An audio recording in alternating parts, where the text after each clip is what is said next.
Welcome back, everyone. Today we're diving into something pretty interesting. We're going to be talking about the link between gratitude and anxiety. Interesting combo, right? Yeah, you wouldn't think those two would really go together, but from the stuff you sent over, it seems like there's a pretty deep connection there, like both scientifically and even in those Christian teachings we've been looking at, Yeah, definitely. A lot to unpack there. for sure. And let's be real for a sec.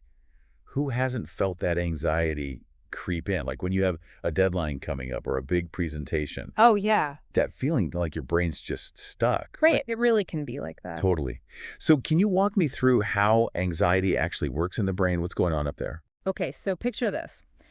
Your brain has this little alarm system, right? It's called the amygdala. And whenever it senses danger, whether it's real or just something you're imagining, Happens all the time. right, that alarm system just goes off.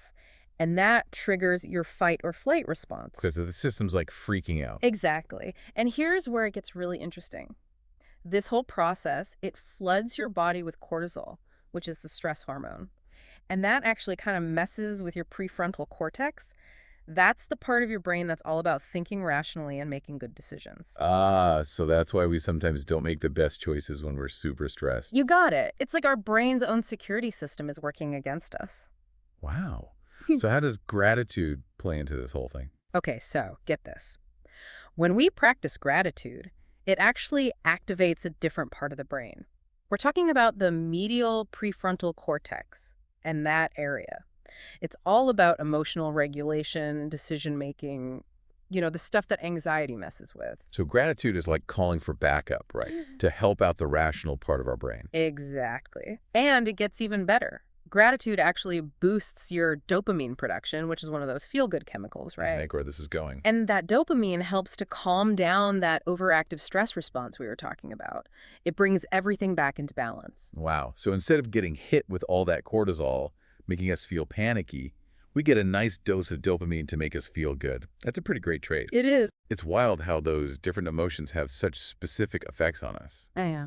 But are you saying gratitude and anxiety literally can't exist at the same time in our brains? Well, it's not quite that black and white. It's more like a tug of war. Okay, so there's this constant battle going on in our brains. Kind of, yeah. When we're actively cultivating gratitude, we're essentially giving more power to the side that wants peace and calm.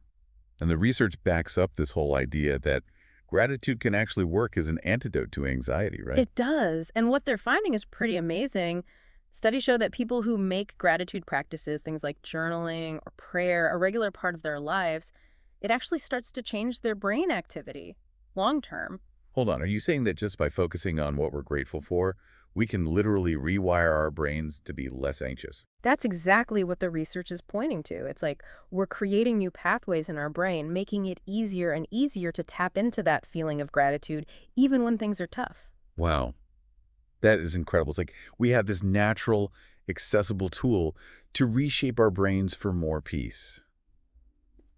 This deep dive just took a really interesting turn. We'll definitely have to talk more about this after the break. Yeah. So before the break, we were talking about how gratitude can actually, like, rewire our brains to be less anxious, Yeah. which is, like, super cool. Yeah. But it also makes me wonder about the more practical side of things. Mm-hmm. It can't be as easy as just, like, thinking about being grateful, Yeah, right? you're totally right. It's more than just a feeling, It has to be something you really work at, even when things get tough. So is it kind of like building a muscle? Yeah, Like, the more we use our gratitude muscles, the stronger they get. that's a great way to put it. And it's interesting because the material you shared actually talks about this through a Christian perspective, too. Really? Yeah, it points out that the Bible actually talks about gratitude as a way to overcome anxiety and find peace, like over and over again.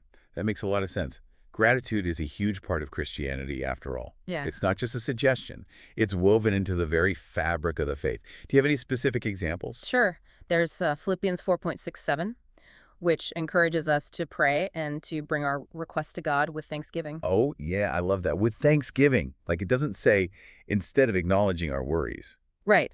but to do it alongside them. Almost like trying to paint a more realistic picture for ourselves and for God. And the best part of that passage. It's the promise that comes after it, that God's peace, which is something we can't even really grasp, will protect our hearts and minds. Wow. It's like a direct connection to peace just by choosing to be thankful. Exactly. And it doesn't stop there. The Bible doesn't just mention gratitude once or twice. It emphasizes it as a way of life, a practice we should always be working on.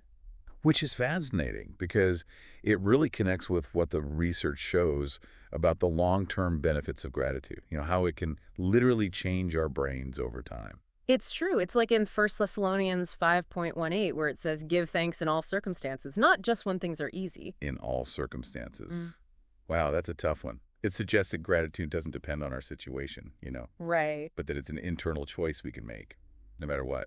It really is. Mhm. It means that even when we feel like we have every right to be anxious, we still have the power to choose gratitude instead. We can recognize that even in difficult situations, there are still things to be thankful for. And shifting our perspective like that can make a huge difference in how we face challenges. It doesn't mean pretending everything's fine, but finding those bits of hope, those things to be thankful for, even when it's hard. It's a powerful thing, being able to choose where we focus our attention, to find the light even in the middle of darkness.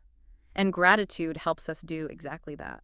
It's really wild to me how this gratitude thing keeps popping up. Yeah. Like we're seeing it in the research, we're seeing it in Christian teaching. It's pretty consistent, right? It is. It's like they're both saying the same thing, just in different ways. It is remarkable. You've got these two totally different fields, science and faith, and they're both pointing to this power we have, that we can actually shape our own well-being. Just by changing how we think about things. Exactly. It's like they both agree that gratitude isn't just this fluffy, feel-good thing. It's way deeper than that. It really is. And it shows how connected we are. Mind, body, spirit, it all matters. We Yeah. can pray, we can read scripture, or we can look at it from this neuroscience perspective. It all points to the same thing. Cultivating gratitude is good for us. It's not even just about feeling good, is it? It's so much bigger than that. It really is. It's about resilience, being able to bounce back from challenges and maybe even deepening that spiritual side of ourselves. It's so empowering to realize we're not just passengers. Right. Like, we have some control over our thoughts and feelings.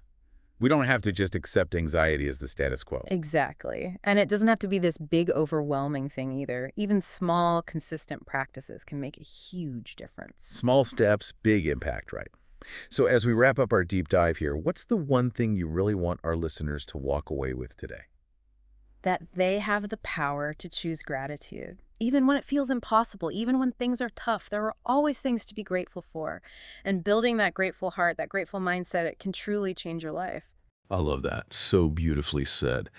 And on that note, I'm going to leave everyone with this question to think about. If gratitude is this powerful, what's one small step you can take today to invite a little more of it into your life? Could be starting a gratitude journal, calling someone you love just to tell them you appreciate them, or even just taking a second to appreciate the world around you. Whatever it is, go for it. Thanks for joining us for this deep dive into gratitude. Until next time, keep exploring, keep learning, and keep choosing gratitude.